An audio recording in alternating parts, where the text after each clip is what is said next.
آپ حضرت میاں جی کریم بخش صاحب رحمۃ اللہ علیہ کے خلیفہ ہیں۔ آپ کے جد اعلیٰ حضرت شاہ بندگی محمد ابراہیم صاحب ہیں، جن کا مزار مبارک محلہ پیرزادگان سرائے قصبہ دیوبند میں ہے۔ حضرت حاجی صاحب رحمۃ اللہ علیہ 1250 ہجری میں پیدا ہوئے۔ 7 سال کی عمر میں قرآن شریف پڑھا۔ اس کے بعد فارسی کی تعلیم شروع کی۔ آپ کی عمر 12 سال تھی۔ مولانا ولایت علی صاحب دیوبند تشریف لائے، آپ ان سے بیعت ہو گئے۔ کچھ روز بعد آپ باغرض تعلیم دہلی تشریف لے گئے۔ وہاں ایک مسجد میں قیام فرما کر تعلیم شروع کی۔ اس مسجد میں ایک بزرگ کا مزار تھا۔ آپ کو ان سے بہت فیض حاصل ہوا۔ اسی دوران آپ کے والد ماجد علیل ہو گئے۔ آپ ان کی علالت کی خبر سن کر دیوبند تشریف لے آئے، مگر وہ جاں بر نہ ہو سکے۔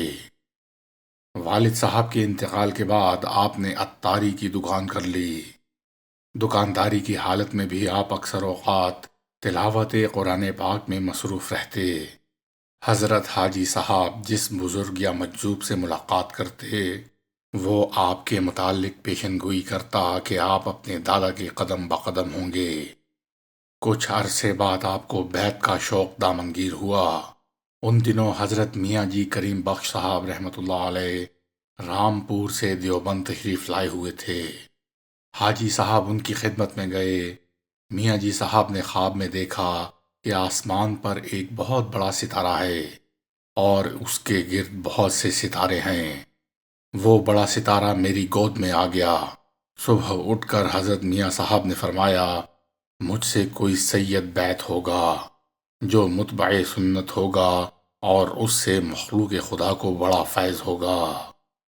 حاجی صاحب حضرت میاں جی صاحب سے ملاقات کے کئی روز بعد تک اسی شش و پنج میں مبتلا رہے کہ کس کے ہاتھ پر بیعت کروں۔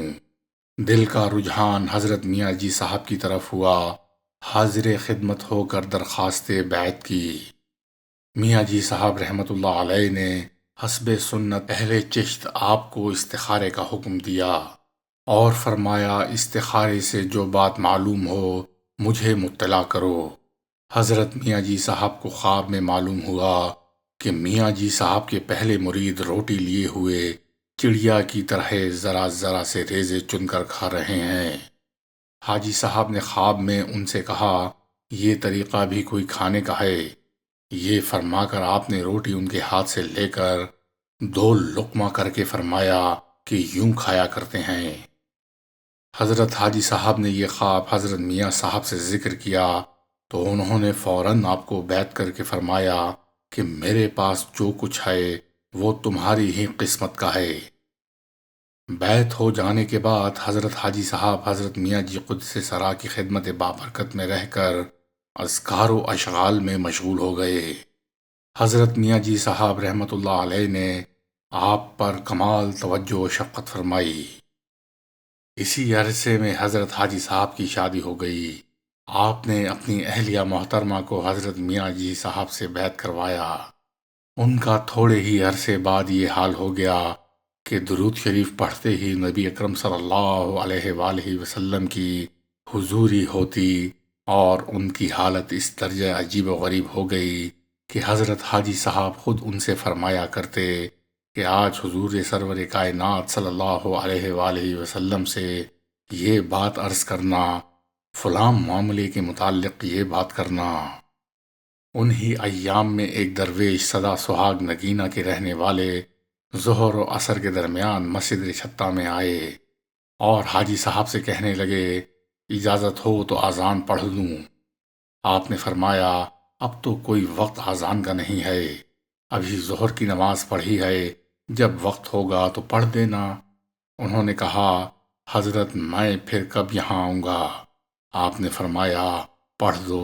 چنانچہ انہوں نے بے وقت اذان پڑھ دی اور اس کے بعد حضرت حاجی صاحب کے حجرے میں یہ کہتے ہوئے لوٹ لگائی کہ یہاں کی خاک فی خالی از برکات نہیں، جو کچھ مل جائے غنیمت ہے، شاید اسی کے باعث میری نجات ہو جائے۔ اس کے بعد وہ حاجی صاحب کی معیت میں مقام پر گئے اور حضرت مخدومہ سے اپنے لیے دعا کروائی۔ نبی اکرم صلی اللہ علیہ وآلہ وسلم نے حضرت مخدومہ کو اپنے ہاں حاضری کا حکم دیا۔ چنانچہ انہی مخدومہ کی وجہ سے حضرت حاجی صاحب 2 مرتبہ حج بیت اللہ کے لیے تشریف لے گئے، مگر دوسرے حج میں مخدومہ صاحبہ کا انتقال ہو گیا۔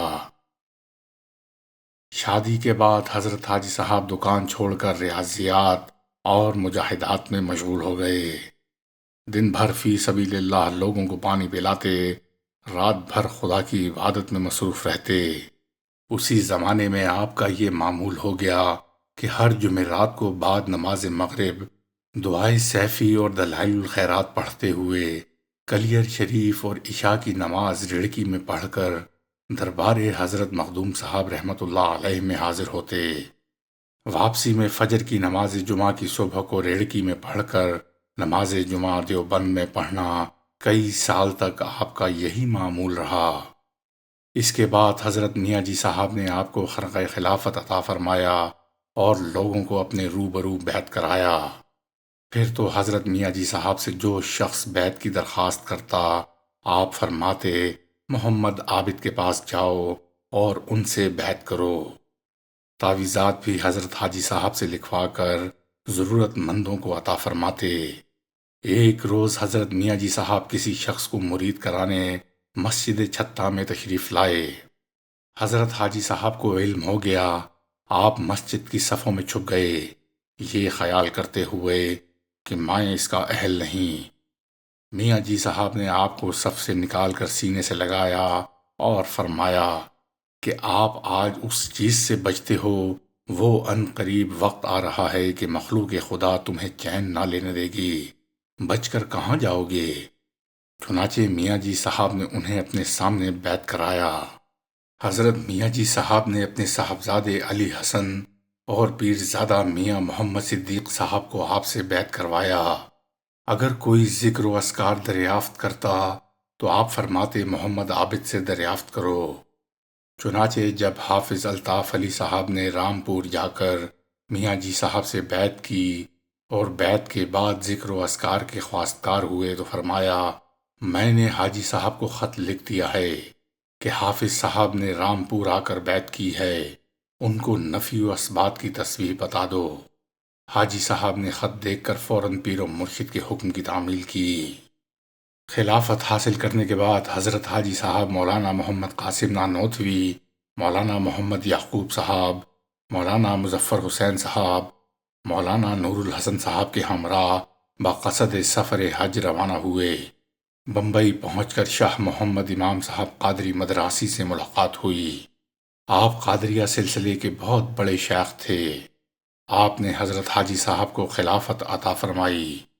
حج بیت اللہ کے بعد عازم مدینہ ہوئے اور زیارت نبوی صلی اللہ علیہ وآلہ وسلم سے فراغت پا کر دیوبند واپس تشریف لائے۔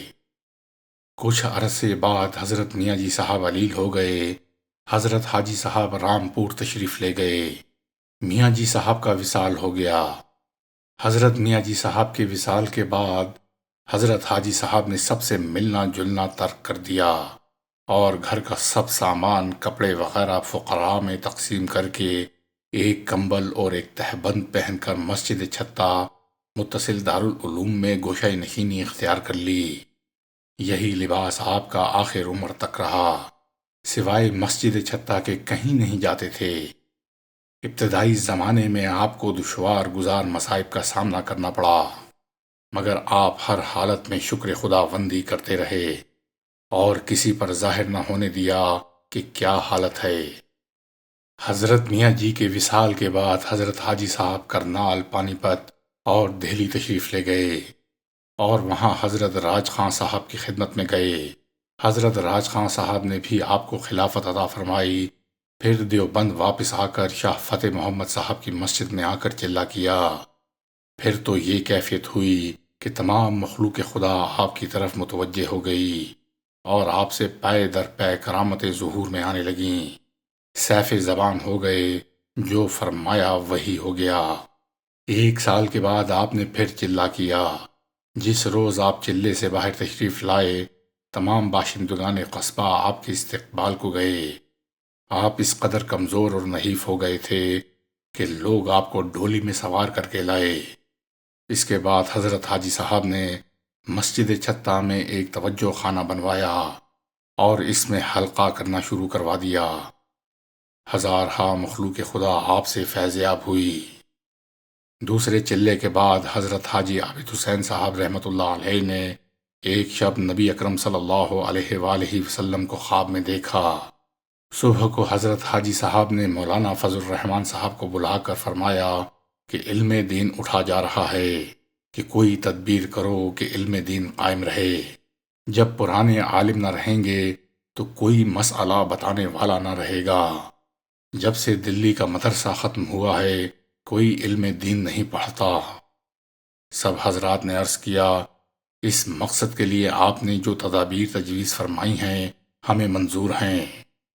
حضرت حاجی صاحب نے فرمایا کہ چندہ کر کے مدرسہ قائم کرو، اور ایک کاغذ پر اپنی رقم چندہ لکھ کر سامنے رکھ دی۔ فرمایا انشاءاللہ ہر سال یہی چندہ دیتا رہوں گا۔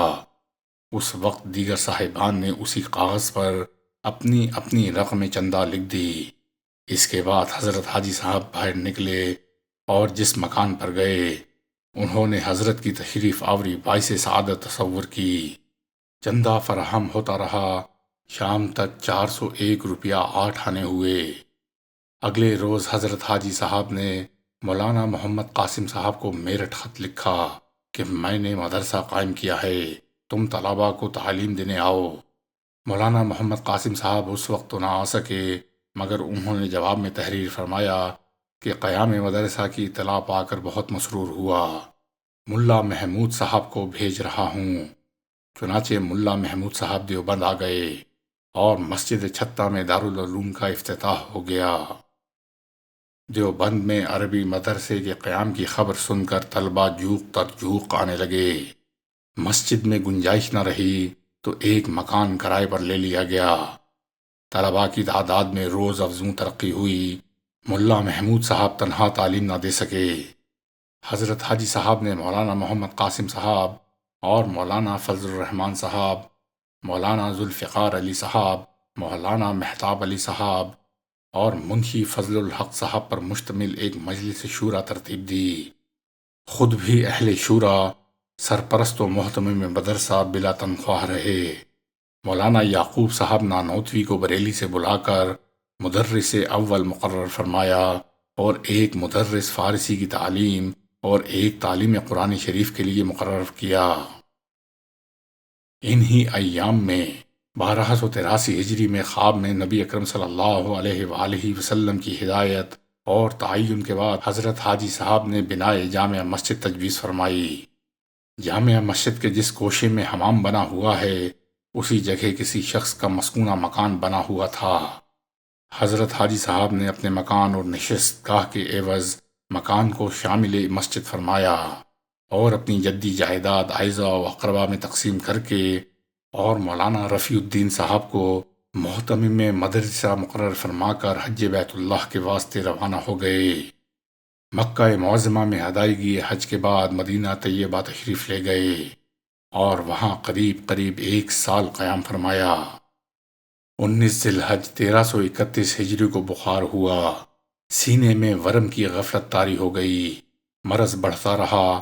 27 ذی الحجہ 1331 ہجری بروز جمعرات مرض نے شدت اختیار کی۔ عصر کی نماز کی تکبیر تحریمہ کے لیے ہاتھ اٹھائے ہی تھے کہ وصال ہو گیا۔ 28 ذی الحجہ کو شاہ شیدہ صاحب کے مزار کے قریب سپرد خاک کر دیے گئے۔